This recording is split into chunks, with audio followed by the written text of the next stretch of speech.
Very good morning students.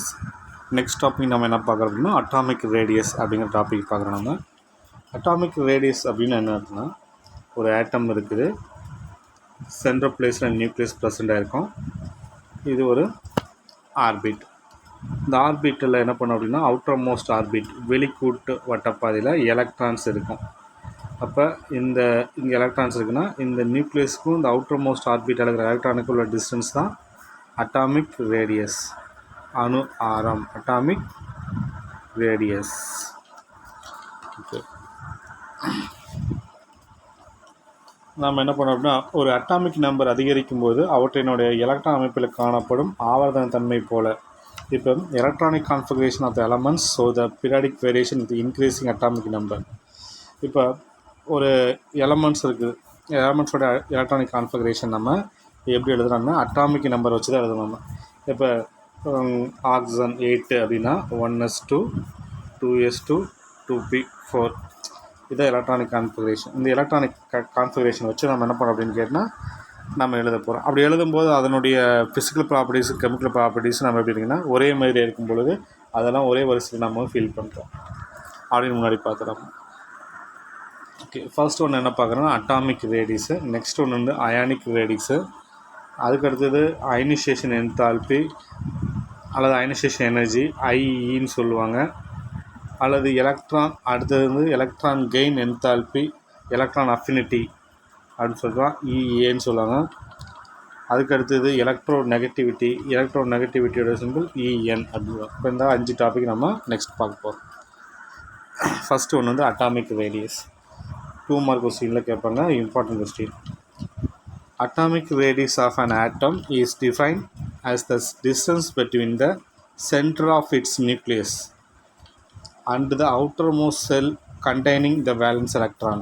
அப்போ எது இதில் டிஸ்டன்ஸு அப்படின்னு பார்த்தோம், டிஸ்டன்ஸ் பிட்வீன், இப்போ வந்து இது ஒரு நியூக்ளியஸ், இது அவுட்டர் மோஸ்ட் ஆர்பிட்டால் இருக்கிற எலக்ட்ரான்ஸ் இருக்குது. அப்போ the distance between centre of its nucleus, இந்த நியூக்ளியஸ்க்கும் இந்த அவுட்டர் மோஸ்ட் ஆர்பிட்டில் இருக்கிற எலக்ட்ரானுக்கும் டிஸ்டன்ஸ், அது பேர் தானே பேர் அப்படின்னா என்னது, அட்டாமிக் ரேடியஸ். ஓகே, அப்போ எதுக்கு இதில் டிஸ்டன்ஸு, சென்டர் ஆஃப் நியூக்ளியஸ்க்கும் அவுட்டர் மோஸ்ட் ஆர்பிட்டில் இருக்கிற எலக்ட்ரானுக்கும் உள்ள டிஸ்டன்ஸ் பேர் தானே பார்த்தீங்கன்னா அட்டாமிக் ரேடியஸ்.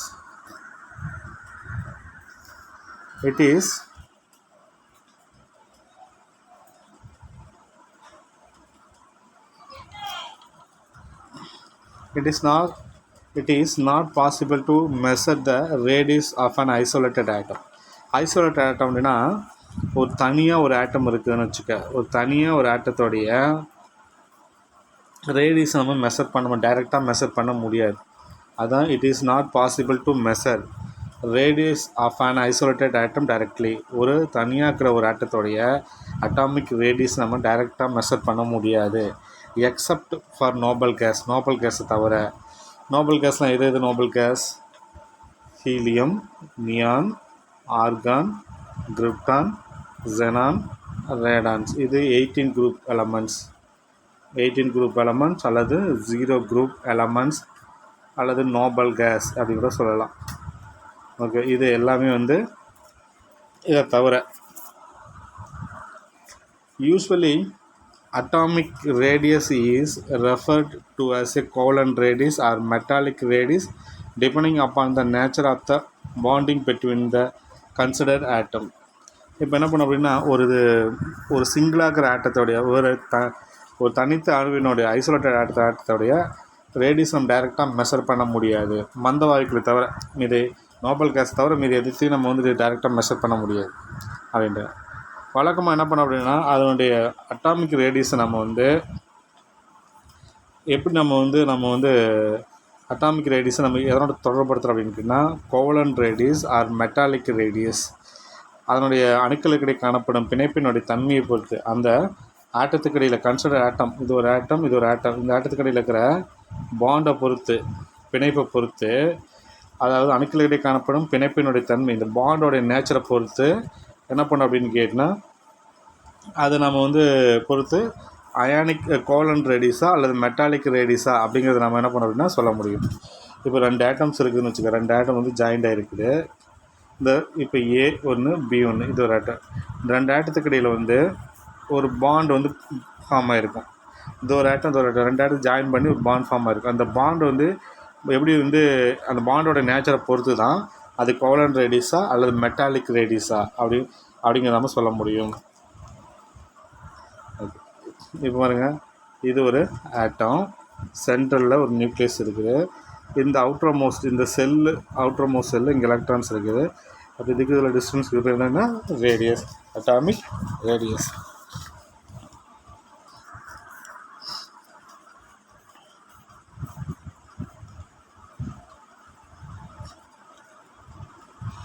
நெக்ஸ்ட் ஒன்று வந்து கோவலன்ட் ரேடியஸ், சகப்பிணைப்பு ஆரம்.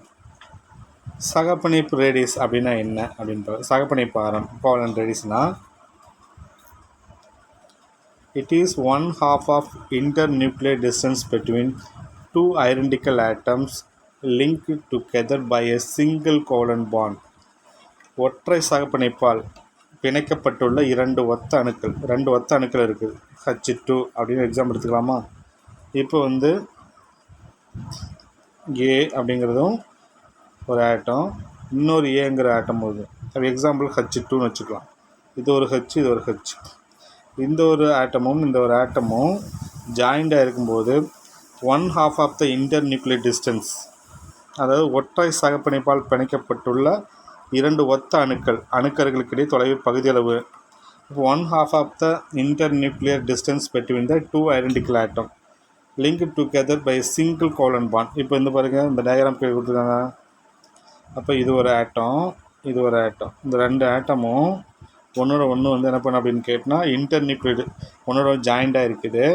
அதுக்குள்ள இன்டர்நியூக்ளியர் டிஸ்டன்ஸ் இதோட நியூக்ளியஸ்க்கும் இதோட நியூக்ளியஸ்க்குள்ள. அப்போ இது என்ன பண்ணால் இன்டர்நியூக்ளியர் டிஸ்டன்ஸ் அப்படின்றது.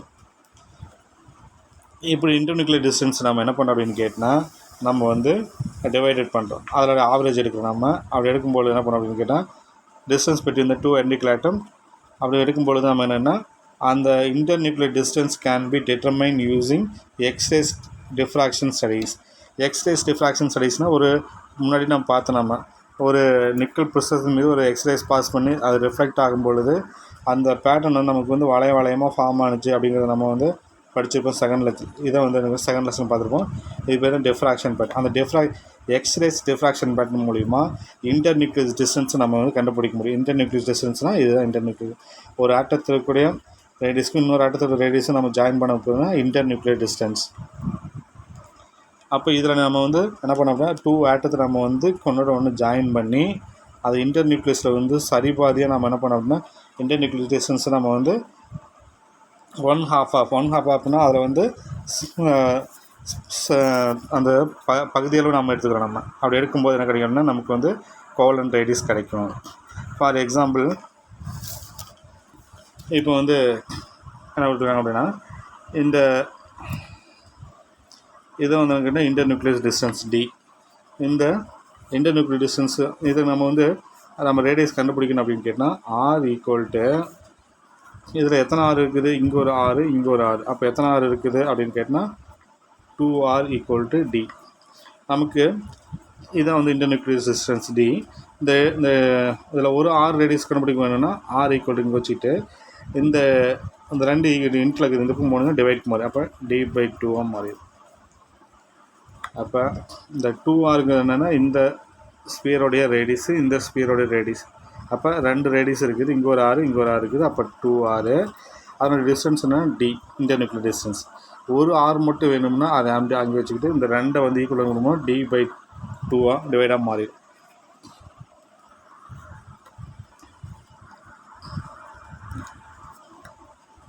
The experimental internuclear distance in Cl2 molecules உடைய இது ஒரு Cl, இங்கே ஒரு Cl மாலிகுல்.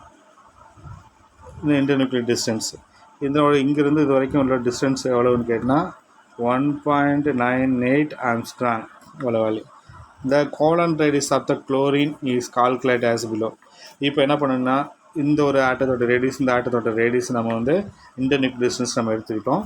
அப்போ என்ன பண்ணோம்னா internuclear distance D, Cl bond Cl. டினா இன்டர் நியூக்ளியர் டிஸ்டன்ஸ், இந்த ஒரு குளோரின் ஆட்டம் இந்த ஒரு குளோரின் ஆட்டம் பாண்டு, இது வந்து மைனஸ் இல்லை பாண்டு, சிஎல் பாண்ட் சிஎல் பிணைப்புன்னு அர்த்தம்.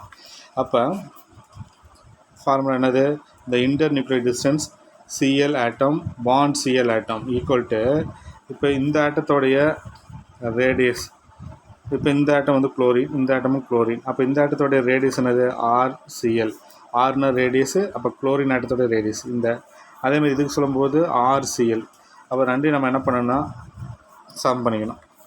அப்போ நமக்கு எத்தனை ஆர்சிஎல் கிடைக்குது, இந்த internuclear distance chlorine molecule, அப்போ இது ஒரு 6 இது ஒரு 6, அப்போ 2RCl அப்படின்னு கிடைக்கும். இப்போ நமக்கு ஒரு RCl மட்டும் நம்ம கண்டுபிடிக்கணும் அப்படின்னா அதை அங்கேயே வச்சுக்கிட்டு இந்த ரெண்டு வந்து மல்டிப்ளை இருக்குது, இந்த ஈக்குவலுங்கும் போது டிவைடுக்கு மாதிரி, அப்போ என்ன பண்ணோம்னா RCl நமக்கு வேணும் அப்படின்னா அங்கே வச்சுட்டு இந்த ரெண்டு ஈக்குவலுங்கும் போது the internuclear distance CL bond CL by 2 மாறி. இப்போ நமக்கு வந்து ஃபார்முலா படி என்ன பண்ணோம்னா இந்த இன்டர் நியூக்ளியர் டிஸ்டன்ஸோட சிஎல் டூ மாலிகுல்ஸோட வேல்யூ எவ்வளவு, இதுதான் இன்டர் நியூக்ளியர் டிஸ்டன்ஸ் ஃபார்முலா, அதனால் சப்ஸ்டிட் பண்ணுங்கள் 1.98 டிவைடட் பை 2. இது நம்ம சிம்பிளிஃபை பண்ணும்போது எவ்வளோ கிடைக்குது, அப்போ 1.98 டிவைடட் பை 2 எவ்வளோ கிடைக்குது 0.99 ஆம்ஸ்ட்ராங் அப்படின்னு கிடைக்குது. அப்போ ஒரு ஆர்சியோடைய ரேடியஸ் எவ்வளவு அப்படின்னு கேட்டால் 0.99 ஆம்ஸ்ட்ராங். இப்படி தான் நம்ம வந்து கண்டுபிடிக்க முடியும். அப்போ இது ஒரு சிஎல் மாலிகுல்ஸ், இது ஒரு சிஎல் மாலிகுல், அப்போ இன்டர் நியூக்ளியர் டிஸ்டன்ஸ் வந்து 1.98 ஆம்ஸ்ட்ராங். ஒரு சிஎல் ரேடியஸ் கண்டுபிடிக்கணும் அப்படின்னா இந்த ஃபார்முலாவை சப்ஸ்டிட் பண்ணி இது ஃபார்முலா சொல்லி, இதே சிஎலுக்கு அப்படின்னா இதேமாரி என்ன பண்ணணும், BR2க்கு எழுதும்போது டி பிஆர் பாண்டு பிஆர் அதனுடைய வேல்யூ எதாவது கொடுத்துருந்தாங்கன்னா அதை நம்ம இங்கே சப்ஸ்டிட் பண்ணி இங்கே டிவைட் பண்ணி ரெண்டாவது டிவைட் பண்ணி கொண்டோம்னா நமக்கு வந்து ஒரு பிஆருடைய ரேடியஸ் எல்லாம் கிடைச்சிடும். The formation of covalent bond involve the overlapping atomic orbital. அப்போ நம்ம கோவலன்ட் பாண்ட் ஃபார்ம் ஆகுதுன்னு வச்சுங்களேன். இப்போ இது ஒரு சிஎல் பாண்டு சிஎல், இப்போ இது ஒரு கோவலன்ட் பாண்ட், ஒரு ஆட்டத்துக்கு ஒரு ஆட்டத்துக்கு இடையில் இருக்கிறது வந்து பாண்ட் வந்து கோவலன்ட் பாண்ட், சகப்பிணைப்புன்னு அர்த்தம் கோவலன்ட் பாண்ட். அது எப்படி கிடைக்குதுன்னா இந்த ஆட்டத்தோடைய அட்டாமிக் ஆர்பிட்டாலும் இந்த ஆட்டத்தோடைய அட்டாமிக் ஆர்பிட்டாலும் ஒன்றோட ஒன்று ஓவர்லேப் ஆகுது. இப்போ இங்கே லாஸ்ட்டாக நம்ம எழுதும்பொழுது குளோரின் அட்டாமிக் நம்பர் நம்ம எழுதும் பொழுது அதன் கடைசி எழுதும்போது எப்படி இருக்கும், இப்போ ஆக்சிஜனை வச்சுங்களேன், ஆக்சிஜனா 8 1s2 2s2 2p4, அதே மாதிரி குளோரினுக்கு நம்ம எழுதும்போது 17 வரும், அது எழுதும்போது லாஸ்ட்டாக 2p5 வரும். அப்போ ரெண்டு குளோரின் இருக்கிற இந்த p ஆர்பிட்டாலில் ஒரு எலக்ட்ரானும் இன்னொரு குளோரின் இருக்கிற p ஆர்பிட்டால் எலக்ட்ரானும், p ஆர்பிட்டால்னால் என்னது அப்படின்னு கேட்டால் இந்த லாஸ்ட்டாக எழுதி பாருங்கள், அந்த CL17 நம்ம எழுதி பார்க்கும்பொழுது 2p5 அப்படின்னு முடியும். அதே மாதிரி இன்னும் குளோரின் எழுதும்போது லாஸ்ட் அப்படி இங்கே எல்லாம் இருக்கும் 1s2 2s2 2p6 3s2 3p6 sorry 2p5 பாரு, இந்த இடத்துல எழுதியே பார்த்துடலாம். Chlorine 17 1s2 2s2 2p6 3s2 3p5 வரும், 2 4 10 12 17, அப்போ 3p5 வருதா. அப்போ இன்னொரு குளோரினுக்கு எழுதும்போது இதே மாதிரி தான் வருமா. அப்போ இந்த p ஆர்பிட்டாலில் நம்ம வந்து 3 பாக்ஸ் இருக்கும், அப்போ எத்தனை எலக்ட்ரான் 5 எலக்ட்ரான் இருக்குதா, 1 2 3 4 5. அதேமாரி இன்னொரு குளோரினுக்கு எழுதும்போது அதேமாதிரி 2 4 5 இருக்கும். அப்போ இந்த ஆர்பிட்டாலும் இந்த சிங்கிள் ஆர்பிட்டால்ஸும் ஒன்றோட ஓவர்லேப் ஆகும் பொழுது இந்த அட்டாமிக் ஆர்பிட்டால்ஸும் ஓவர்லேப், இந்த குளோரின் இருக்கிற அட்டாமிக் ஆர்பிட்டாலும் இந்த குளோரின் இருக்கிற அட்டாமிக் ஆர்பிட்டாலும் ஓவர்லேப் ஆகுது. ஓவர்லேப் அப்படின்னா p ஆர்பிட்டால் பார்த்தோமா, p ஆர்பிட்டால் என்ன ஷேப்பு, டம்பிள் ஷேப்பாக இந்தமாரி. அப்போ இந்த குளோரின் ஆட்டத்தோடைய p ஆர்பிட்டாலும் இந்த குளோரின் ஆட்டத்தோடைய p ஆர்பிட்டால்ஸும் இப்படி ஒன்றோட ஒன்று ஓவர்லேப் ஆகுதுன்னா இது ஒன்று மேற்பொருந்தும் போது இதில் பாண்ட் ஃபார்ம் ஆகிடும். அப்போ அந்த பாண்டு இப்போ எதனா அப்படின்னு கேட்டு நமக்கு வந்து கோவலன்ட் பாண்ட் ஃபார்ம் ஆகுது. Therefore covalent radius is always shorter then the actual atomic radius. அப்போ நம்ம கோவலன்ட் ரேடியஸ் ஃபார்ம் ஆயிரும். இப்போ ஆக்சுவல் அட்டாமிக் ரேடியஸை விட இந்த கோவலன்ட் ரேடியஸ் எப்படி இருக்கும் அப்படின்னு பாருங்கள். therefore the covalent radius is always shorter than the actual atomic radius. அப்போ என்ன பண்ணணும், எது வந்து அதிகமாக இருக்கும் அப்படின்னு பார்க்கலாம், இந்த உண்மையான அட்டாமிக் ரேடியஸ் என்பது உண்மையான அணு ஆரத்தை விட எப்போதுமே குறைவான மதிப்பீட்டு இருக்கும். அப்போ இந்த கோல்டன் ரேடியஸோட வேல்யூ எப்படி இருக்குன்னு கேட்டால் கம்மியாக இருக்கும். எதை விடனா உண்மையான அட்டாமிக் ரேடியஸை விட இந்த கோல்டன் ரேடியஸோட வேல்யூ வந்து ரொம்ப கம்மியாக தான் இருக்கும். உண்மையான அட்டாமிக் ரேடியஸ் வேல்யூ தான் அதிகமாக இருக்கும், கோல்டன் ரேடியஸோட வேல்யூ கொஞ்சம் கம்மியாக இருக்கும்.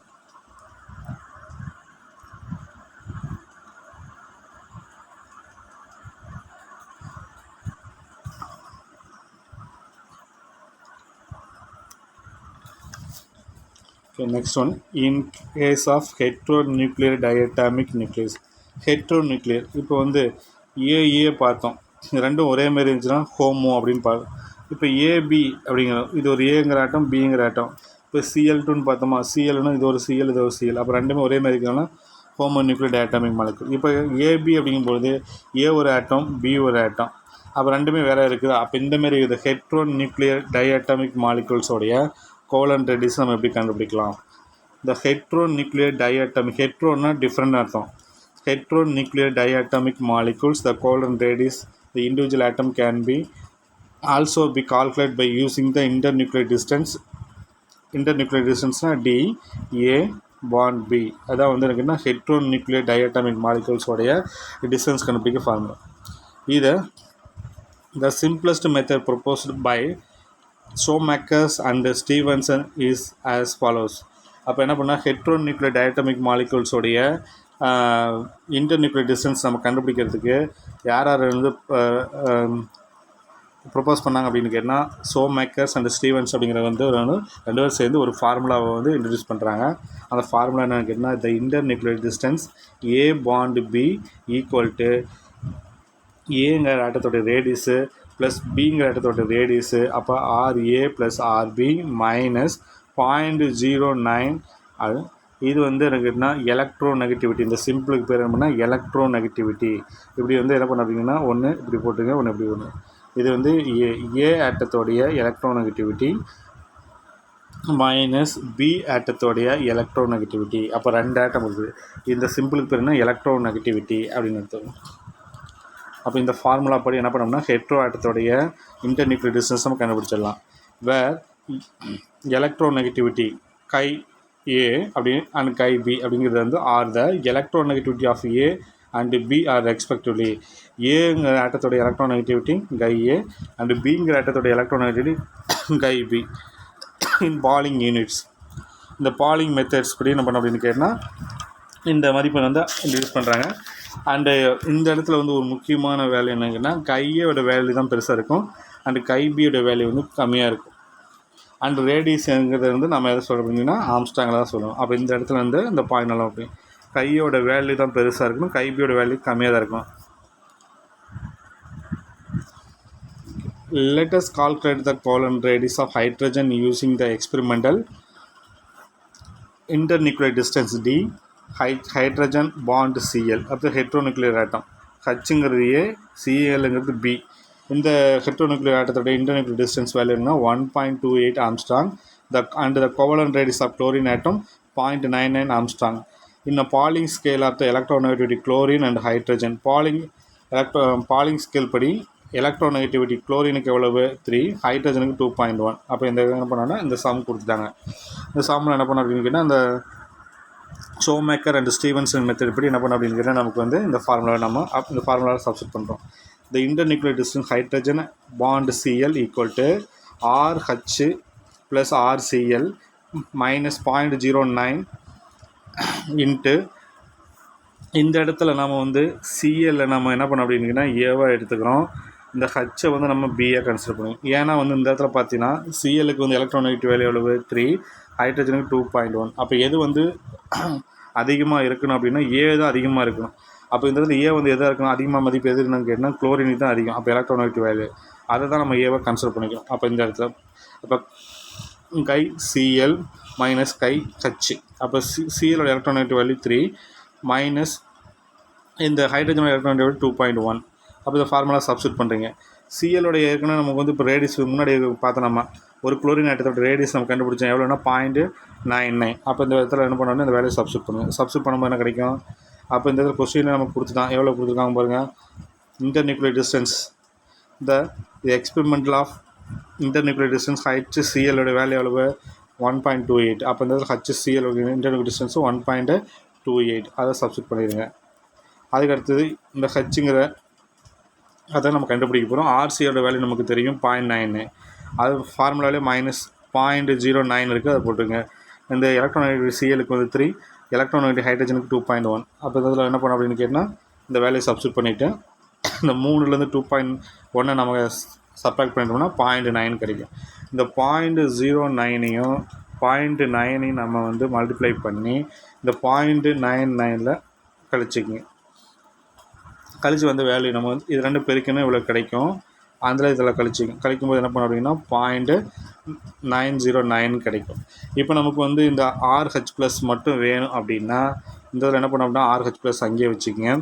இந்த 0.09 வந்து ஈக்குவல் இந்த கொண்டு பாருங்க மைனஸாக மாறும். அப்போ மைனஸாக மாறும்போது 1.28 மைனஸ் 0.909 ஈக்குவல் டு செப்பரேட் பண்ணிங்கன்னா எவ்வளோ கிடைக்குன்னா 0.371 ஆம்ஸ்ட்ராங் அப்படின்னு கிடைக்கும். அப்போ ஒரு இந்த ஹைட்ரஜன் ஆட்டத்தோடைய ரேடியஸ் எவ்வளோன்னு கேட்டால் இவ்வளவு கிடைக்குது.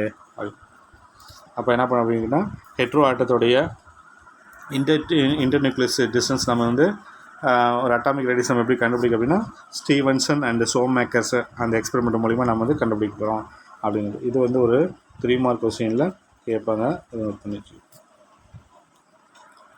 நெக்ஸ்ட் ஒன்று வந்து மெட்டாலிக் ரேடியஸ்.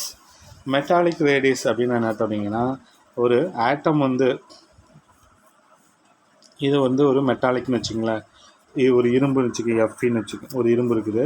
இதில் வந்து ஆட்டம் வந்து எப்படி இருக்குன்னு அப்படின்னு கேட்டால் இதில் இருக்கிற ஆட்டம் வந்து ரொம்ப நெருக்கமாக பைண்டிங் ஆகிருக்கும், க்ளோஸாக பேக்கிங் ஆகிருக்கும், நெருக்கமாக அமைஞ்சிருக்கும், ஒன்றோட ஒன்று டச் ஆகிருக்கும், நீ நெருக்கமாக அமைக்கும். It is defined as 1/2 of the distance between the two adjacent metal atom in the closely packed metallic crystal lattice. Metallic crystal லாட்டிக்ஸில் நம்ம ஒரு படம் போட்டு காமிச்சில் இதுதான் மெட்டாலிக் லாக்டிக்ஸ் கிறிஸ்டல்ஸில் இந்த ஒவ்வொரு ஆட்டமும் பக்கத்து பக்கத்தில் என்ன பண்ணும் ஒன்றோட நெருக்கமாக பக்கத்தில் இருக்கிற ஆட்டம் 2 adjacent atoms. இது 2 adjacent ஆட்டம் வந்து நெருக்கமாக ஜாயிண்டாக இருந்திருக்கும். இதில் 1/2 ஆஃப் த டிஸ்டன்ஸ் இதில் வந்து ரெண்டையும் கூட்டி நம்ம ரெண்டாவது டிவைட் பண்ணும்பொழுது நமக்கு வந்து கிடைக்கூடியதான் எப்படின்னா மெட்டாலிக் ரேடியஸ். இது ஒரு 3 மார்க் கொஸ்டினில் கேட்பான். இதுவும் இம்பார்ட்டன்ட், நோட் பண்ணி வச்சுக்கோங்க. For example, the example distance between the two adjacent copper atom in a solid copper is 2.56 Armstrong and therefore the metallic radius. இப்போ என்ன பண்ணுங்கன்னா ஒரு காப்பர் ஆட்டத்தில் வந்து பக்கத்து பக்கத்தில் 2 ஆட்டம் இருக்குது. அந்த 2 ஆட்டத்துக்கு இடையில் டிஸ்டன்ஸ் எவ்வளோன்னு கேட்டால் எவ்வளோ வந்து 2.56. அப்போ என்ன பண்ணோம் அப்படின்னா இதில் 1/2 ஆஃப் தான் எவ்வளோங்க அதில் பாதி. அப்போ 2.56 ரெண்டாவது டிவைட் பண்ணும்போது நமக்கு பாதி வேலை கிடைச்சிடும். அப்போ 1.28 ஆம்ஸ்ட்ராங் அப்படின்னு நமக்கு கொடுக்கும். அப்போ இது ஒரு 2 மார்க் கொஸ்டின்ஸ் நம்மள கேட்கலாம்.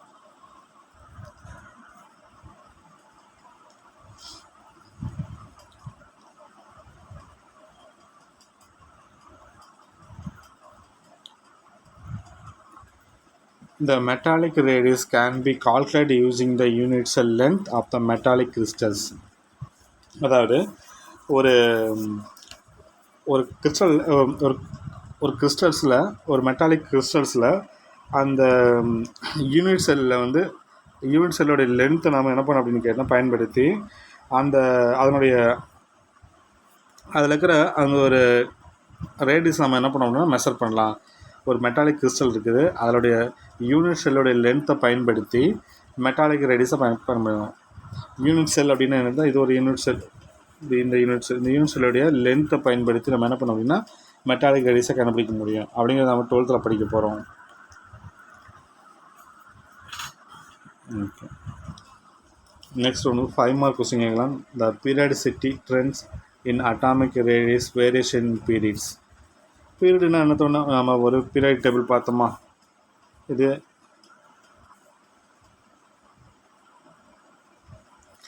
எஸ் பிளாக்கு, இது எஸ் பிளாக்கு, இது P block, D block, F பிளாக்கா. இந்த S block, P block, D block இங்கே மேலேருந்து இப்படி கீழே வர்றதுக்கு பேர் என்னங்கன்னா குரூப். இப்படி மேலேருந்து கீழே மூவிங் டவுன் ஏ ப்ளோ, அதுக்கு பேர் குரூப். எத்தனை குரூப் இருக்குது? 1 to 18 குரூப்ஸ் இருக்குது. இப்போ செங்குத்தாக வர்றதுக்கு பேர் என்ன குரூப். இப்போ இப்படி ஹரிசாண்டலாக போகிறதுக்கு பேர் என்ன கேட்டிங்கன்னா பீரியட்.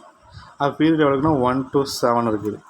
அப்போ இந்த பீரியட்ஸில் வந்து அட்டாமிக் ரேடியஸ் இந்த லெஃப்ட் சைட்லேருந்து ரைட் சைடு, இது பீரியட் டேபிள், இதுதான் லெஃப்ட் சைடு, இங்கேருந்து இப்படி போகிறது வந்து ரைட் சைடு. அப்போ இந்த பீரியட் டேபிளில் லெஃப்ட் சைட்லேருந்து ரைட் சைடு போடக்கூடிய அந்த எலமெண்ட்ஸோடைய அட்டாமிக் ரேடியஸ் எப்படி இருக்குது அப்படின்னுங்க. இந்த atomic radius 10 to the degrees in the period. அப்போ அட்டாமிக் ரேடியஸ் வந்து பீரியட்ஸில் எப்படி இருக்குது லெஃப்ட் சைடில். இப்போ ஹைட்ரஜன், அதுக்கடுத்தது இந்த ஹீலியம், அதுக்கடுத்து அந்த இடத்துல இப்படி லெஃப்ட் சைடில் அதுக்கடுத்த ஆட்டம், இங்கே ஒரு ஆட்டம், இப்படி ஒரு ஆட்டம், இப்படி ஆட்டம், அப்படி. இப்போ லெஃப்ட் சைட்லேருந்து இப்படி ரைட் சைடில் இப்படி மூவ் ஆகிற எல்லா எலமெண்ட்ஸுக்கும் அட்டாமிக் ரேடியஸ் எப்படி இருக்குது அப்படின்னா கம்மியாக இருக்குது. அட்டாமிக் ரேடியஸ் என்ன அர்த்தம்? ஒரு ஆட்டத்தோடைய சென்ட்ரல் பிளேஸில் இருந்து அவுட்டர் மோஸ்டில் இருக்கிற ஆட்டோமிக் டிஸ்டன்ஸ் போய் தான் அட்டாமிக் ரேடியஸ் என்ன குறைஞ்சிட்டே இருக்குது அப்படின்னு. அப்போ என்ன காரணம் அப்படின்னு கேட்டால், as we move from the left to ரைட்னா அந்த பீரியட் டேபிளில் லெஃப்ட் சைட்லேருந்து ரைட் சைடு போக எல்லா எலமெண்ட்ஸுக்கும் as along the period the valence electron are added to the same shell. இப்போ வேலன்ஸ் எலக்ட்ரான் வந்து ஒரே செல்லில் சேம் செல்லுலேயே ஆட் ஆகிட்டே இருக்குது. இப்போ எக்ஸாம்பிள் பார்த்தீங்கன்னா நைட்ரஜன், ஆக்சிஜன் அட்டாமிக் நம்பரா, அதுக்கடுத்து ஃப்ளூரின் 9. இந்த நைட்ரஜன் நம்ம எப்படி எழுதுவோம்? Electronic configuration 1s2 2s2 2p 3 எழுதுவோமா, 2 4 7. இதுக்கு எழுதும் பொழுது அதே மாதிரி ஆக்சிஜனுக்கு எழுதும்போது 1s2 2s2 2p 4. இப்போ இங்கே பாருங்கள், இங்கே 2p3, இங்கே 2p4.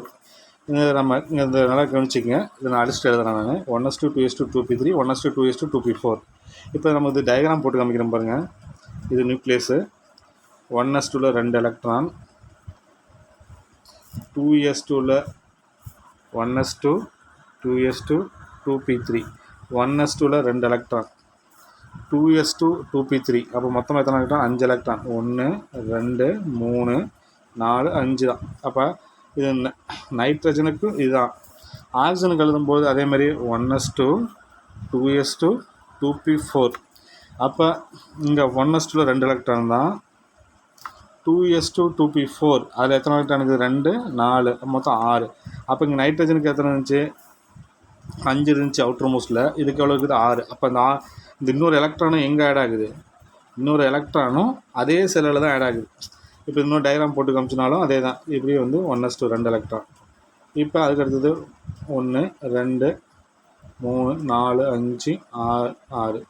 இப்போ இந்த புதுசாக வந்து எலக்ட்ரானும் எங்கே சேருதுன்னா அதே செல்லில் தான் சேருது. வேறு செல்லில் சேர்ந்தால் தான் டிஸ்டன்ஸ் வந்து பெருசாகும். இப்போ லெஃப்ட் சைடு ரைட் சைடு போக எல்லா எலமெண்ட்ஸும் வந்து எலக்ட்ரான் ஆட் ஆகும்போது நியூ எலக்ட்ரான் ஆட் ஆகுது எங்கன்னா சேம் செல்லே ஆட் ஆகிட்டே இருக்குது. அப்போ என்ன பண்ணால் அட்டாமிக் ரேடியஸாக என்ன பண்ணோம் அப்படின்னா டிஸ்டன்ஸ் என்ன பண்ணும்? குறைஞ்சிட்டு தான் இருக்கும். நியூ செல்லில் சேரும்பொழுது தான் அதனோட டிஸ்டன்ஸ் என்ன ஆகிட்டு இருக்கும்? கொஞ்சம் அட்டாமிக் ரேடியஸ் பெருசாகும். அப்போ அதே செல்லில் சேரும்போது என்ன பண்ணும்? டிஸ்டன்ஸ் வந்து நியூக்ளியஸ்க்கும் அவுட்டர் மோஸ்ட் ஆர்பிட்டல் டிஸ்டன்ஸ் என்ன பண்ணும்? குறைஞ்சிட்டு தான் இருக்கும்.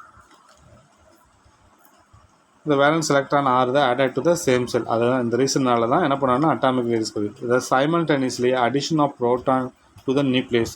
அதே நேரத்தில் சேம் செல்லில் எலக்ட்ரான் ஆட் ஆகிட்டே இருக்கிறதுனால சைமல்டேனியஸாக அதே நேரத்தில் addition of proton to the நியூக்ளியஸில் என்ன பண்ணும் அப்படின்னு கேட்டால், இந்த நியூக்ளியஸில் இப்போ சேம் செல்லில் எலக்ட்ரான் வந்து ஆட் ஆகிட்டே இருக்குது. அப்போ நியூக்ளியஸில் என்ன பண்ணும் அப்படின்னா புரோட்டானுடைய சார்ஜ் வந்து என்ன பண்ணும்? புரோட்டான் வந்து இன்னும் அதிகமாக இருக்கும். நியூக்ளியஸில் வந்து புரோட்டான் நியூட்ரான் இருக்கும். அப்போ புரோட்டான் வந்து இன்னும் அடிஷனாக வந்து இந்த நியூக்ளியஸில் ஜாயிண்ட் ஆகிட்டே இருக்கும். இப்போ simultaneous addition of proton to the nucleus. அப்போ நியூக்ளியஸில் புரோட்டான் வந்து சேர்ந்துக்கிட்டே இருக்கும் சைமல்டேனியஸாக. Increase the nuclear charge. அப்போ என்ன பண்ணும்? நியூக்ளியஸில் புரோட்டான் வந்து ஜாயிண்ட் ஆகிட்டே இருக்கும்போது இந்த நியூக்ளியஸில் வந்து புரோட்டான் இருக்குதுன்னா மறுபடியும் புரோட்டான் ஜாயின் ஆகும், இவ்வளோ இன்னும் அதிகரிச்சிட்டே இருக்கும். அப்போ புரோட்டான் அதிகரிச்சுன்னா புரோட்டான் நியூக்ளியர் சார்ஜ். அப்போ இன்க்ரீஸ் த நியூக்ளியஸ் என்ன பண்ணும்? இன்னும் சார்ஜ் அதிகமாக ஃபார்ம் ஆயிடும். இப்போ 5 + 5 இருக்குதுன்னா இது புரோட்டான், இது நியூட்ரான் அப்படின்னு வச்சுங்களேன். இப்போ இந்த சேம் செல்லில் வந்து எலக்ட்ரான் ஆட் ஆகிட்டு இருக்கும். அதே ஆட் ஆகிருக்கும்போது நியூக்ளியர் சார்ஜ் இன்னும் அதிகமாகும். புரோட்டான் இன்னும் அதிகமாக ஆட் ஆகும். புரோட்டான் வந்து எவ்வளோன்னா இன்னொரு 2 ஆட் ஆகுதுன்னா அப்போ புரோட்டானோட சார்ஜ் என்னது? ப்ளஸ். அப்போ ப்ளஸ் அப்படிங்கும்போது +7 மாறிடும். அப்போ சார்ஜ் இன்னும் அதிகமாகிட்டே இருக்குது. as well as the electrostatic attractive force between the valence electron and the nucleus. அப்போ என்ன பண்ணோம் அப்படின்னா as well as electrostatic attractive force between the valence electron and the nucleus. அப்போ நம்ம எலக்ட்ரோஸ்டாட்டிக் ஃபோர்ஸ் ஃபார்ம் ஆகிடுது, நிலைமின் கவர்ச்சி விசை உருவாயிடுது. எதுக்கு எதுக்கடியிலன்னு கேட்டால் இந்த நியூக்ளியஸ்க்கும் அவுட்டர் மோஸ்ட் ஆர்பிட்டல் இருக்கிற எலக்ட்ரானுக்கும் எலக்ட்ரோஸ்டாட்டிக் ஃபோர்ஸ். அப்போ நியூக்ளியஸ் என்ன பண்ணுன்னா அவுட்டர் மோஸ்ட் ஆர்பிட்டல் எலக்ட்ரானை வந்து அட்ராக்ட் பண்ணி உள்ளே இழுக்கும். அப்போ உள்ளே இழுக்கும் பொழுது இந்த எலக்ட்ரான் உள்ளே வரும்போது ஆர்பிட்டால் என்ன ஆகும்? அப்போ ஆர்பிட்டால் என்ன ஆயிரும் அப்படின்னு கேட்டால் உள்ளே மூவ். இப்போ எலக்ட்ரான் உள்ளே வந்துச்சு, இந்த ஆர்பிட்டால் என்ன ஆயிரும்னா கொலாப்ஸ் ஆயிரும். அப்போ அந்த ஆர்பிட்டால் கொலாப்ஸ் ஆயிடுச்சுன்னா என்ன ஆயிரும்? இப்போ இந்த இடத்துல எலக்ட்ரான் இருக்குது, இந்த எலக்ட்ரான் உள்ளே பிடிச்சி இழுக்குது. அப்போ எலக்ட்ரான் உள்ளே வந்துருச்சு. அப்போ இந்த ஆர்பிட்டால் எலக்ட்ரான் இல்லை. அப்போ இந்த ஆர்பிட்டால் என்ன கொலாப்ஸ் ஆயிரும், அழிஞ்சு போயிடும். அப்போ இந்த ஆர்பிட்டால் அழிஞ்சு போச்சுன்னா என்ன இருக்கும்? டிஸ்டன்ஸ் வந்து இவ்வளோ டிஸ்டன்ஸில் இருக்குது. அப்போ இவ்வளோ டிஸ்டன்ஸில் இருந்து இங்கே இருக்கிற எலக்ட்ரான் உள்ளே பிடிச்சி இழுத்துச்சுன்னா அப்போ இங்கே எலக்ட்ரான் உள்ளே வந்துச்சு, நியூக்ளியர் சார்ஜ் இன்க்ரீஸ் ஆகுது. அப்போ இந்த லாஸ்ட் இருக்கிற வந்து இந்த ஆர்பிட்டால் அழிஞ்சு போயிடும். அப்போ டிஸ்டன்ஸ் என்ன ஆயிருதுன்னா கம்மியாயிடும். அப்போ என்ன பண்ணும்? எலக்ட்ரோஸ்டாட்டிக் அட்ராக்ட் ஃபோர்ஸ் வந்து வேலன்ஸ் எலக்ட்ரானுக்கும் நியூக்ளியஸ் இடையில் வந்து இன்க்ரீஸ் ஆகுது. அதனால் என்ன பண்ண அப்படின்னு கேட்டால் வந்து அட்டாமிக் ரேடியஸ் வந்து டிக்ரீஸ் ஆகுது. அப்போ இதாங்கன்னா லெஃப்ட் சைட்லேருந்து ரைட் சைடில் போகக்கூடிய எல்லா எலமெண்ட்ஸுக்கும் அட்டாமிக் ரேடியஸ் டிக்ரீஸ் ஆகிறதுக்கு காரணம் என்னன்னு கேட்டால் எலக்ட்ரான் ஆட் ஆகிட்டு சேம் செல். எலக்ட்ரான் வந்து புதுசாக சேரக்கூடிய எலக்ட்ரான் வந்து சேம் செல்லே ஆட் ஆகிட்டே இருக்குது. அப்போ சேம் செல்லில் ஆட் ஆகிருக்கும் பொழுது நியூக்ளியஸில் ப்ரோட்டான் வந்து ஆட் ஆகிட்டே இருக்கும். ப்ரோட்டான் ஆட் ஆகும்போது நியூக்ளியர் சார்ஜ் இன்க்ரீஸ் ஆகும். நியூக்ளியர் சார்ஜ் இன்க்ரீஸ் ஆகும்போது electrostatic attractive force between the valence எலக்ட்ரானுக்கும் நியூக்ளியஸ் இடையில் வந்து எலக்ட்ரோஸ்டாட்டிக் அட்ராக்ட் ஃபோர்ஸ் ஆகும். எலக்ட்ரோஸ்டாட்டிக் அட்ராக்ட் ஃபோர்ஸ் அப்படின்னா நியூக்ளியஸ் அவுட்டர் மோஸ்ட் ஆர்பிட்டல் எலக்ட்ரானை அட்ராக்ட் பண்ணி உள்ளே இழுக்கும். அட்ராக்ட் பண்ணி உள்ளே இழுக்கும்போது எலக்ட்ரான் உள்ள அவுட்டர் மோஸ்ட் ஆர்பிட்டல் எலக்ட்ரான் உள்ளே வந்துச்சுன்னா அந்த ஆர்பிட்டல் எலக்ட்ரான் இல்லாமல் போயிடும். அப்போ அந்த ஆர்பிட்டல் கொலாப்ஸ் ஆயிரும், ஆர்பிட்டல் அழிஞ்சு போயிடும். அப்போ டிஸ்டன்ஸ் என்ன ஆயிருன்னா குறைய ஆரம்பிச்சிடும். அப்போ அட்டாமிக் ரேடியஸ் என்ன பண்ணால் இப்படி தான் குறைய ஆரம்பிக்குது. இது பீரியட்ஸில். இன்னொன்று நம்ம எதில் பார்க்குறோம் அப்படின்னு கேட்டால் இன்னொன்று வந்து நம்ம குரூப்பில் எப்படி இருக்கும் அப்படின்னு நம்ம பார்க்குறோம். குரூப்பில் எங்கே இருக்கும் அப்படிங்கிறத நம்ம பார்க்குறதுக்கு கொஞ்சம் எந்த இடத்துல இருக்குது அப்படிங்கிற பாருங்க. அதுக்கான ஆன்சர் வந்து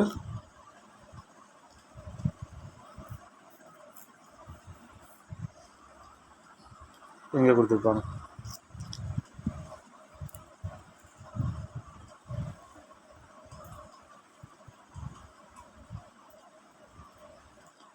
ஃபஸ்ட்டு என்ன பார்த்தோம்? நம்ம குரூப்பில் பார்த்தோமா? இப்போ நம்ம ஃபஸ்ட்டு பீரியடில் பார்த்தோம். இப்போ நம்ம என்ன பண்ணோம்? குரூப்பில் பார்க்கணும். குரூப் அப்படின்னா இப்போ மேலேருந்து கீழே வர இப்போ எக்ஸாம்பிள் பார்த்தீங்கன்னா ஹைட்ரஜன்,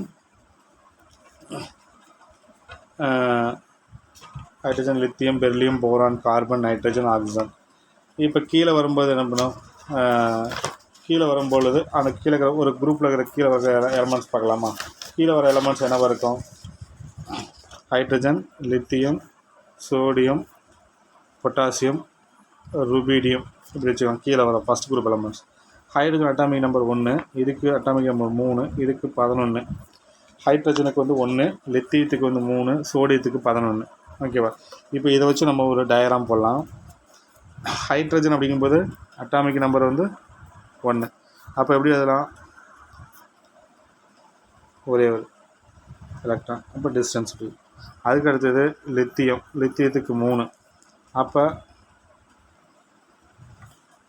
அப்படி இருக்குது. இதில் 2 எலக்ட்ரான், 1s2 2s1. இங்கே ஒரு எலக்ட்ரான்ஸ் இருக்குது. அப்போ அட்டாமிக் ரேடியஸ் பாருங்க, இங்கே கம்மியாக இருக்குது, இங்கே போகும்போது இன்க்ரீஸ் ஆகுது. அப்போ சைஸ் பெருசாகிட்டு இருக்குது. அதுக்கடுத்து சோடியம் 11 அப்படிங்கும்போது எப்படி இதெல்லாம் 1s2 2s2 2p6 3s1. அப்போ நியூக்ளியஸு செகண்டு, அதுக்கு அடுத்தது தேர்டு. அப்போ இதில் ஃபஸ்ட்டில் 2 எலக்ட்ரான், செகண்டில் 8 எலக்ட்ரான், இதில் 8 எலக்ட்ரான் இருக்கும். தேர்டில் ஒரு எலக்ட்ரான். அப்போ 3வது ஆர்பிட்டல். அப்போ என்ன டிஸ்டன்ஸ் என்ன இருக்குது? இன்னும் அதிகரிக்குது. அப்போ மேலே வந்து கீழே வர மூவிங் டவுன் பிலோவில் ஒரு குரூப்ஸில் மூவிங் டவுன் பிலோ மேலே வந்து கீழே வர அதனுடைய சைஸ் என்ன ஆகிட்டே இருக்கும்? பெருசாக. சைஸ் பெருசாக இருந்துச்சுன்னா அப்போ நியூக்ளியஸ்க்கும் அவுட்டர் மோஸ்ட் ஆர்பிட்டல் டிஸ்டன்ஸ் என்ன இருக்குது? இன்க்ரீஸ் ஆகும். ஓகே, அப்படி தான் வந்து காரணம். In a periodic table, the atomic radius of elements increasing down the group, moving down the group, மேலேருந்து கீழே வர வர அட்டாமிக் ரேடியஸ் அந்த எலமெண்ட்ஸோடைய அட்டாமிக் ரேடியஸ் என்ன ஆகுதுன்னா இன்க்ரீஸ் ஆகுது.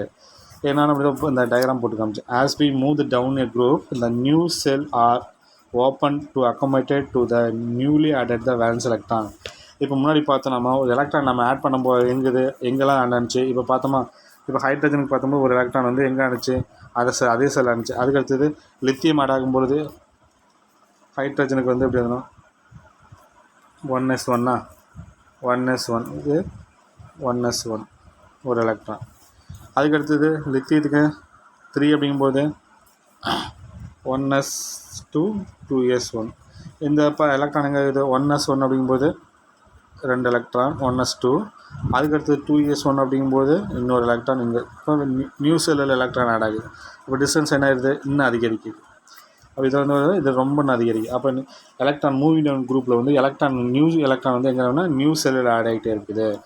அப்போ நியூ செல் ஆர் ஓப்பன், புதுசாக செல் உருவாகிட்டே இருக்குது to accommodate the newly added the valence electron. அப்போ வேலன்ஸ் எலக்ட்ரான் வந்து நியூ செல்லில் வந்து ஆட் ஆகிட்டே இருக்கும். So result the distance between the centre of the nucleus and outermost electron contain the valency electron increasing. அப்போ என்ன பண்ணும், புதுசாக எலக்ட்ரான் ஆட் ஆக எங்கே பண்ணும் அப்படின்னு கேட்டால் இந்த நியூக்ளியஸுக்கும் அவுட்டர் மோஸ்ட் ஆர்பிட்டலுக்கும் டிஸ்டன்ஸ் என்ன இருக்கோ இன்க்ரீஸ் ஆகிட்டே இருக்குது. அப்போ என்ன பண்ணும், மேலேருந்து கீழே வர ஆட்டம் வந்து பெருசாகும்போது நியூக்ளியஸுக்கும் அவுட்டர் மோஸ்ட் டிஸ்டன்ஸும் இன்க்ரீஸ் ஆகுது. அப்போ அட்டாமிக் ரேடியஸும் இன்க்ரீஸ் ஆகும். containing the valence electron increase, hence the atomic radius increase. அப்போ atomic radius என்ன பண்ணால் இன்க்ரீஸ் ஆகுது. The trend in variations of atomic radius of alkaline earth metal moving down a group. இப்போ தான் alkaline metal இருக்காரு, hydrogen, lithium, sodium, potassium, rubidium, caesium, francium அப்படின்னு எழுதி காமிச்சோம். ஹைட்ரஜனுக்கு வந்து ஒரு ஆட்டம் சின்னதாக இருக்கும். அதுக்கடுத்து லித்தியத்துக்கு வந்து இன்னும் கொஞ்சம் பெருசாக இருக்கும். சோடியத்துக்கு பார்த்திங்கன்னா இன்னும் கொஞ்சம் பெருசு. அப்போ அட்டாமிக் ரேடியஸ் என்ன ஆகிட்டே இருக்குது. அப்போ எலக்ட்ரான் ஆட் ஆகுது, ஃபஸ்ட் செல் ஒன்று ஆட் ஆகுது ஹைட்ரஜனுக்கு. அதுக்கடுத்தது லித்தியத்துக்கு 2 செல் உருவாகுது. அதுக்கடுத்தது சோடியத்துக்கு 3 செல் உருவாகுது. அப்போ போக போக என்ன பண்ணும், செல் வந்து இன்க்ரீஸ் ஆகுது. செல் இன்க்ரீஸ் ஆகும், டிஸ்டன்ஸ் அட்டாமிக் ரேடியஸும் நியூக்ளியஸ்க்கும் அவுட்டர் மோஸ்ட் ஆர்பிட்டல் டிஸ்டன்ஸ் என்ன பண்ணால் இன்க்ரீஸ் ஆகுது. ஸோ என்ன பண்ணணும்னா அட்டாமிக் ரேடியஸ் வந்து இன்க்ரீஸ் ஆகுது அப்படின்னு சொல்லி சொல்கிறோம். இது ஒரு 5 மார்க் கொஸ்டின் கேட்பாங்க. Explain the atomic radius variation period and group அப்படின்னு கேட்பான். அப்போ இந்த 2 பேராகிராஃபையும் வந்து சேர்த்து எழுதிட்டிங்கன்னா ஒரு 5 மார்க் கொஸ்டின்.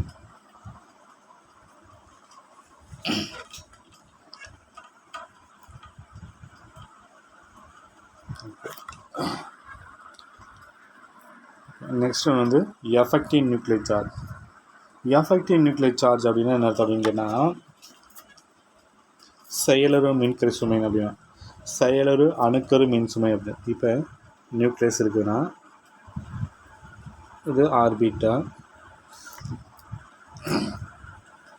அப்போ இந்த ஒவ்வொரு ஆர்பிட்டாலையும் எலக்ட்ரான்ஸ் இருக்கும். லாஸ்ட் ஆர்பிட்டால் இருக்கிற எலக்ட்ரானை இந்த நியூக்ளியஸ் அட்ராக்ட் பண்ணி உள்ளே இழுக்கும்போது எவ்வளோ அட்ராக்டிவ் ஃபோர்ஸ் வந்து இருக்குது. எஃபெக்டிவ் நியூக்ளியர் சார்ஜ் எவ்வளவு வந்து எஃபெக்டிவாக அந்த நியூக்ளியஸ் வந்து அந்த எலக்ட்ரானை அட்ராக்ட் பண்ணி இழுக்குது அப்படிங்கிறது பேர் கேட்டால் எஃபெக்டிவ் நியூக்ளியர் சார்ஜ். அதுக்கான ஆன்சரை படிக்கலாம். In addition to electrostatic force of attraction between the nucleus and the electrons. Electrostatic attraction force between the nucleus and electron. இப்போ எலக்ட்ரோஸ்டாட்டிக் ஃபோர்ஸ் இருக்குமா, இப்போ முன்னாடி பார்த்தேன் இந்த நியூக்ளியஸு அவுட்டர் மோஸ்ட் ஆர்பிட்டால் இருக்கிற எலக்ட்ரானை உள்ளே அட்ராக்ட் பண்ணி இழுக்கும். அது பேர் தான் எலக்ட்ரோஸ்டாட்டிக் அட்ராக்ஷன் ஃபோர்ஸ். எதுக்கு இருக்கிற நியூக்ளியஸ்க்கும் அந்த வேலன்ஸ் இருக்கிற எலக்ட்ரானுக்கு இடையில் வந்து எலக்ட்ரோஸ்டாட்டிக் அட்ராக்ஷன் ஃபோர்ஸ் இருக்கும், நிலைமின் கவர்ச்சி விசை இருக்கும். There exist repulsive force among the electrons. இது என்ன பண்ணணும்னா இந்த எலக்ட்ரானுக்கு இடையிலேயே என்ன பண்ணணும்னா ரிப்பல்சிவ் ஃபோர்ஸ் இருக்கும். அப்போ எதுக்கு இடையில எலக்ட்ரான்ஸ்க்கு இடையில் என்ன இருக்கும், ரிப்பல்சிவ் ஃபோர்ஸ் இருக்கும்.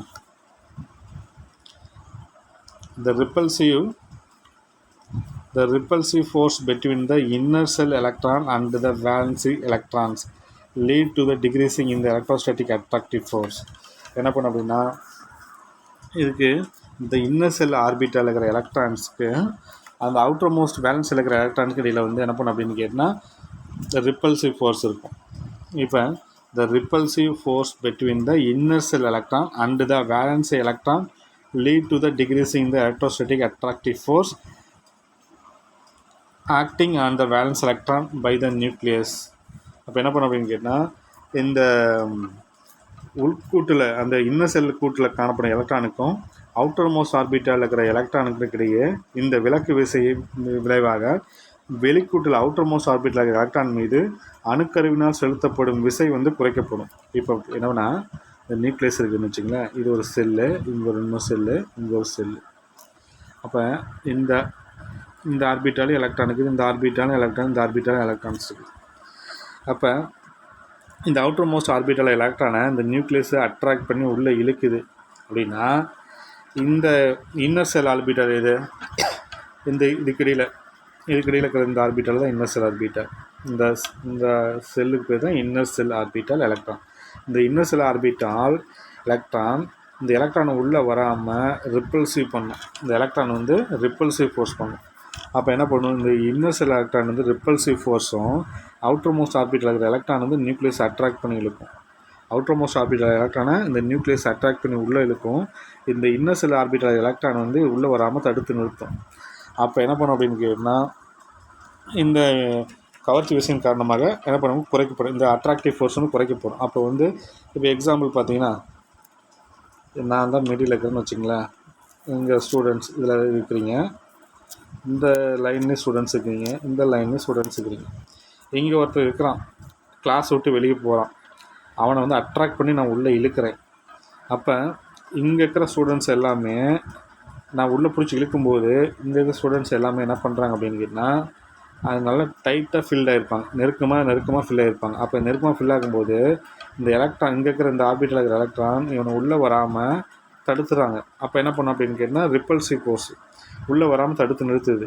அப்போ என்ன பண்ணோம் அப்படின்னா, அட்ராக்டிவ் ஃபோர்ஸ் வந்து குறைய ஆரம்பிச்சு, நியூக்ளியஸுடைய அட்ராக்டிவ் ஃபோர்ஸ் குறைய ஆரம்பிக்குது. அப்போ என்ன பண்ணோம் அப்படின்னா, இந்த நியூக்ளியஸுக்கும் அவுட்டர் மோஸ்ட் ஆர்பிட்டாலுக்கும் இடையில் வந்து எலக்ட்ரான்ஸ் இருக்குதுல்ல, இந்த ஆர்பிட்டால் இருக்கிற எலக்ட்ரான், இன்னர் செல் ஆர்பிட்டல் எலக்ட்ரான் இருக்குதுல்ல, இது என்ன பண்ணால் ஒரு ஸ்க்ரீன் போல் காணப்படும். ஸ்க்ரீன் அப்படின்னா மறைக்கும், இந்த எலக்ட்ரான் உள்ளே வராமல் தடுத்து நிறுத்தும். அதுக்கு பேர் தான் ஸ்க்ரீன் கான்ஸ்டன்ட், திரை மறைப்பு விலை. பாருங்கள், this inner cell electron act as a sealed. அந்த இன்னர் எலக்ட்ரான் என்ன பண்ணும் அப்படின்னு கேட்டால், சீல்டாக செயல்படும். சீல்டுன்னு என்ன அர்த்தம், மறைக்குது. Electron outermost orbital electron உள்ளே வராமல் தடுத்து நிறுத்துது. அப்போ என்ன பண்ணும், this effect is called shielding effect, மறைத்தல் விளைவு அப்படின்னு அர்த்தம். அப்போ ஒரு ஆட்டம் இருக்குன்னா, ஒரு ஆட்டத்தில் வந்து ஆர்பிட்டால்ஸ் இருக்குது, ஒவ்வொரு ஆர்பிட்டாலும் எலக்ட்ரான்ஸ் இருக்கும். இப்போ இந்த நியூக்ளியஸ் அவுட்டர் மோஸ்ட் ஆர்பிட்டல் எலக்ட்ரானை உள்ளே அட்ராக்ட் பண்ணி இழுக்குதுன்னா, இந்த இன்னர் செல் ஆர்பிட்டால் இருக்கிற எலக்ட்ரான்ஸ் உள்ளே வராமல் தடுத்து நிறுத்துது. ஒரு தடுத்து நிறுத்துனா ஒரு மறைச்சிக்குது உள்ளே வராமல். அப்போ எதுக்கு பேர் தான் எனக்கு என்ன, சீல்டிங். சீல்டிங்னா மறைத்தல். அப்போ மறைத்தல் விளைவு ஏற்படுத்துது உள்ளே வராமல். இது ஒரு 2 மார்க் கொஸ்டின் கேட்போம். சீல்டிங் எஃபெக்ட் அப்படின்னு என்னென்னு கேட்போம்.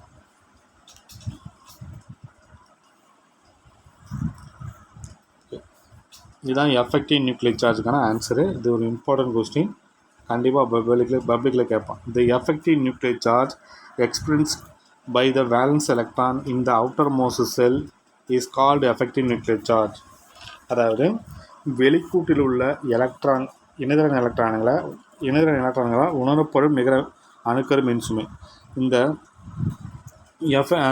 அவுட்டர் மோஸ்ட் இந்த நியூக்ளியஸு அவுட்டர் மோஸ்ட் ஆர்பிட்டல் இருக்கிற எலக்ட்ரான்களால் உணரப்படும் இந்த இருக்கிற எலக்ட்ரான்களால் அட்ராக்ட் பண்ணும்போது, அதாவது அது அட்ராக்ட் பண்ணி இழுக்கும் பொழுது இந்த என்ன பண்ணும் அப்படின்னா, இந்த வெளிக்கூட்டில் உள்ள எலக்ட்ரான்களால் இணைதிற வேலன்ஸ் எலக்ட்ரான்களால் உணரப்படும் நிகர அணுக்கரு. இந்த எலக்ட்ரான் வந்து என்ன பண்ணும் அப்படின்னா, அவுட்டர் மோஸ்ட் ஆர்பிட்டல் இந்த வேலன்ஸ் எலக்ட்ரான் என்ன பண்ணும் அப்படின்னு கேட்டால், ஒரு மொத்தமாக எவ்வளோ எஃபெக்டிவ் நியூக்ளியர் சார்ஜ் வந்து இருக்குது, நெட் நியூக்ளியர் சார்ஜ் எவ்வளோ இருக்குது அப்படிங்கிறது வந்து ஒரு எக்ஸ்பீரியன்ஸ் பண்ணும். அப்போ அதுக்கு பேர் தான் கேட்டால் எஃபெக்டிவ் நியூக்ளியர் சார்ஜ். வெளிக்கூட்டில் உள்ள இணைதிறன் எலக்ட்ரான்களால் உணரப்படும் நிகர அணுக்கரு மின்சுமைக்கு தான் effective nuclear charge. Outer most orbital இருக்கிற வேலன்ஸ் எலக்ட்ரான் இந்த நியூக்ளியஸ் என்ன பண்ண அட்ராக்ட் பண்ணி இழுக்கும்போது அது எவ்வளோ வந்து நெட் நியூக்ளியர் சார்ஜ் வந்து கொடுக்குது அப்படிங்கிறது பேர் தான் எஃபெக்டிவ் நியூக்ளியர் சார்ஜ். இது important question. It is approximated by the below the maintain equation. இதை நம்ம எந்த ஃபார்முலா மூலமாக நம்ம கண்டுபிடிக்கிறோம் அப்படின்னு கேட்டால், Z அப்படிங்கிறது அட்டாமிக் நம்பர், எஃபெக்டிவ் செயலரும் மின்கரு சுமை Z effective nuclear charge equal to Z minus S. ஜெட்டுங்கிறது அட்டாமிக் நம்பர், எஸ்ங்கிறது ஸ்க்ரீனிங் கான்ஸ்டன்ட், சீல்டிங் எஃபெக்ட்டு. இப்போ நம்ம முன்னாடி பார்த்தோம்ல, இது நியூக்ளியஸு, இந்த நியூக்ளியஸுக்கு இந்த அவுட்டர் மோஸ்ட் ஆர்பிட்டல் எலக்ட்ரானிக் இடையில் வந்து உள்ளே வராமல் தடுத்து நிறுத்துறதுக்கிட்ட இந்த சீல்டிங் எஃபெக்ட். அப்போ அதுதான் வந்து ஸ்க்ரீனிங் கான்ஸ்டன்ட். அப்போ ஜெட்டுங்கிறது என்னது? Atomic number. அட்டாமிக் நம்பர்னா இப்போ நைட்ரஜன் அப்படின்னு வச்சுக்க 7, 14, இது அட்டாமிக் நம்பர். இப்போ அட்டாமிக் நம்பர், ஸ்க்ரீனிங் கான்ஸ்டன்ட். இந்த ஃபார்முலா வச்சு தான் எஃபெக்டிவ் நியூக்ளியர் சார்ஜ் நம்ம வந்து கண்டுபிடிக்க முடியும்.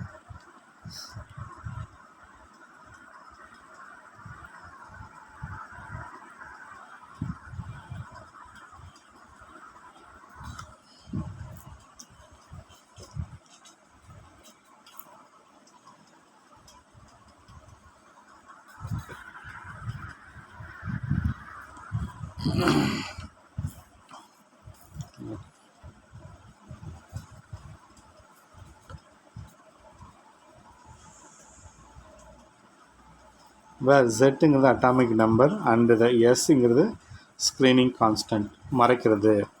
அந்த அவுட்டர் மோஸ்ட் ஆர்பிட்டல் எலக்ட்ரான்ஸுக்கும் நியூக்ளியஸ்லேருந்து எலக்ட்ரான் வந்து மறைச்சிருக்குது, அந்த constant, screening constant, which can be calculated using Slater rules.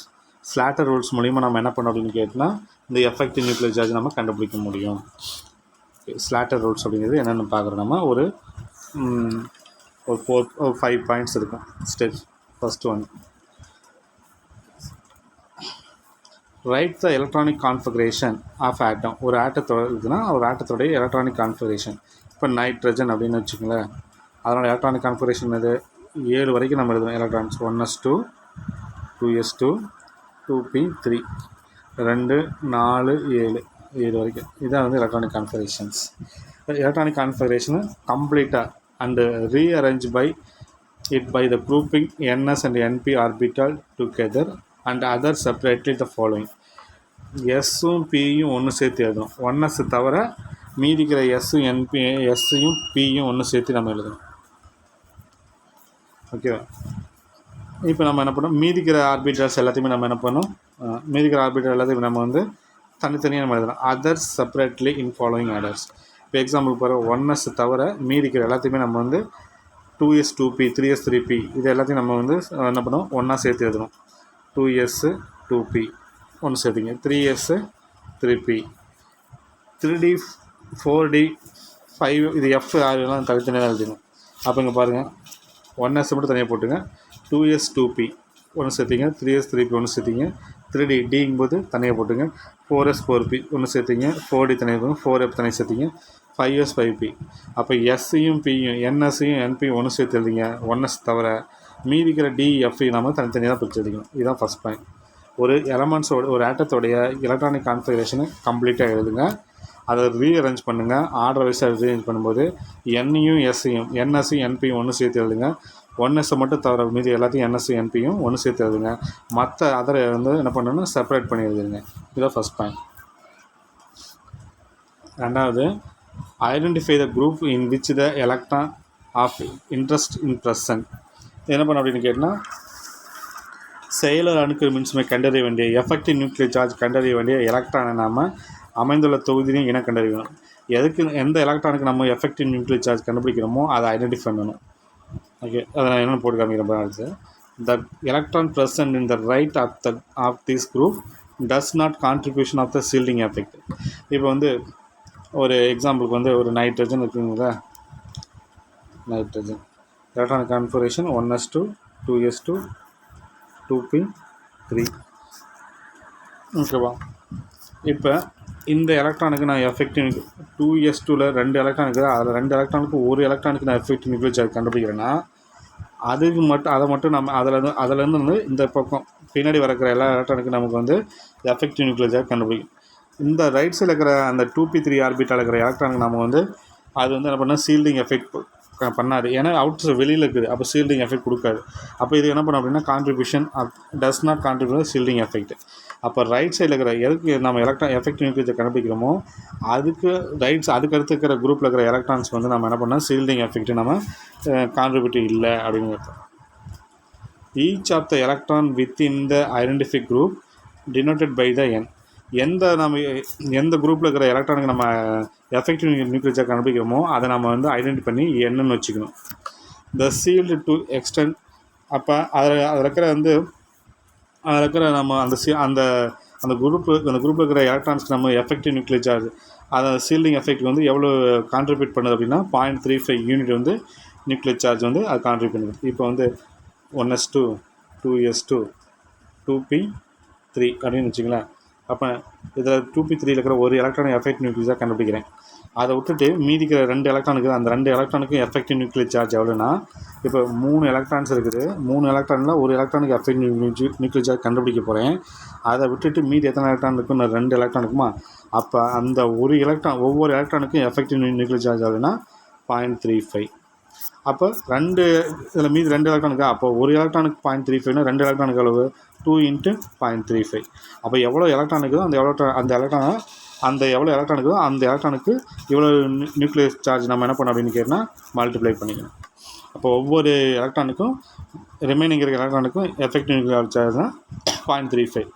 Suppose அது 1s ஆர்பிட்டல் எலக்ட்ரான் இருந்துச்சுன்னா அதுக்கு வந்து எவ்வளோன்னு கேட்டால் 0.35 0.30 தான். 1s இருக்கிறது மட்டும்தான் அதுக்கு வந்து எனக்கு என்ன 0.30. இப்போ இந்த ரூல்ஸ் நல்லா தெரிஞ்சுக்கங்க.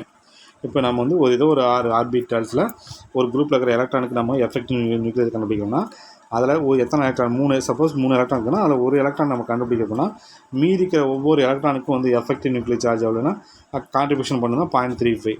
சப்போஸ் அது 1s ஆர்பிட்டால் இருக்குதுன்னா மீதிக்கிற அந்த எலக்ட்ரானுக்கு வந்து 0.30 தான் கான்ட்ரிபியூஷன் பண்ணும். Shielding of inner cell electron. இப்போ இன்னர் செல் எலக்ட்ரானுக்கு if the electron of interest belong to the s or p orbital, each electron within the இப்போ s and p ஆர்பிட்டாலுக்கு வந்து எவ்வளவு எலக்ட்ரான் கான்ட்ரிபியூஷன் பண்ணுது, எஸ் செல்லையும் எஸ் ஆர்பிட்டாலும் பி ஆர்பிட்டால் இருக்கிற ஒவ்வொரு எலக்ட்ரானுக்கு வந்து எவ்வளவு கான்ட்ரிபியூஷன் வந்து எஃபெக்டிவ் நியூக்ளியர் சார்ஜ் கொடுக்குது அப்படின்னா the each electron within the n-1 group sealed and extended.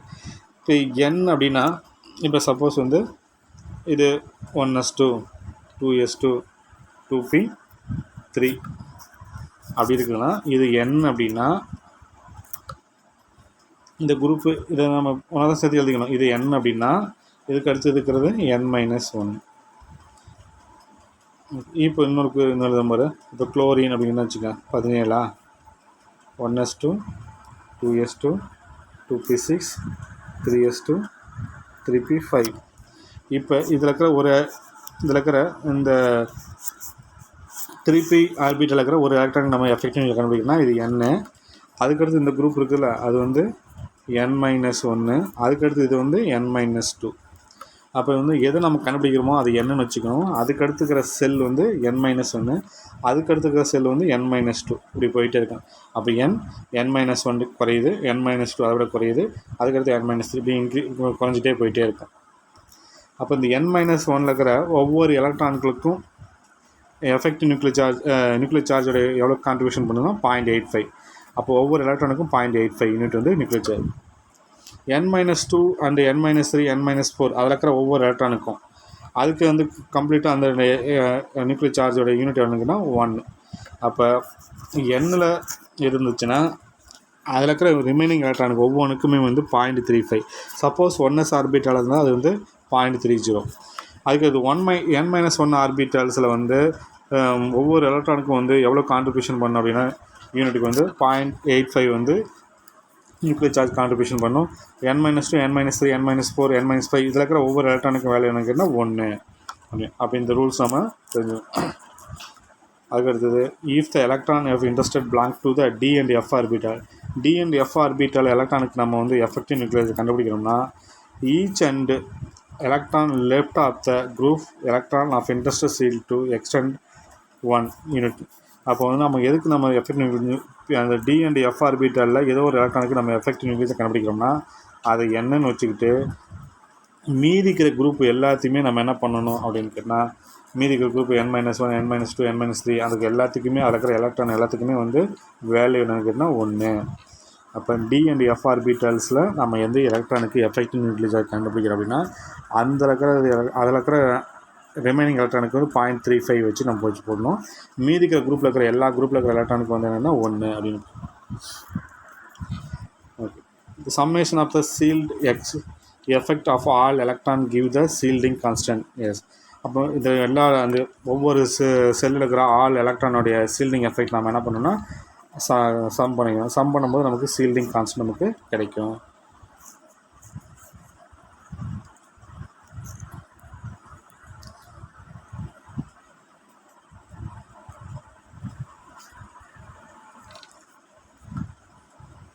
Let us example explain the calculation of the effective nuclear charge on 4s electron on the 3d electron in scandium. ஸ்காண்டியத்தில் வந்து 3d இருக்கிற எலக்ட்ரானுக்கு வந்து and 4s electrons இதுக்கு நான் என்ன பண்ண அப்படின்னா effective nuclear charge வந்து கண்டுபிடிச்சு சொல்கிறோம். அதாவது இப்போ நம்ம வந்து இந்த ரூல்ஸ் படி நம்ம என்ன பண்ணோம் அப்படின்னு கேட்டால் நம்ம இந்த ரூல்ஸ் தெரிஞ்சிருக்கணும். இந்த ரூல்ஸ் வந்து டேபிள் காலம் மாரி ஒன்று கொடுத்துருப்பாங்க. இந்த டேபிள் காலத்தை பார்க்கலாம்.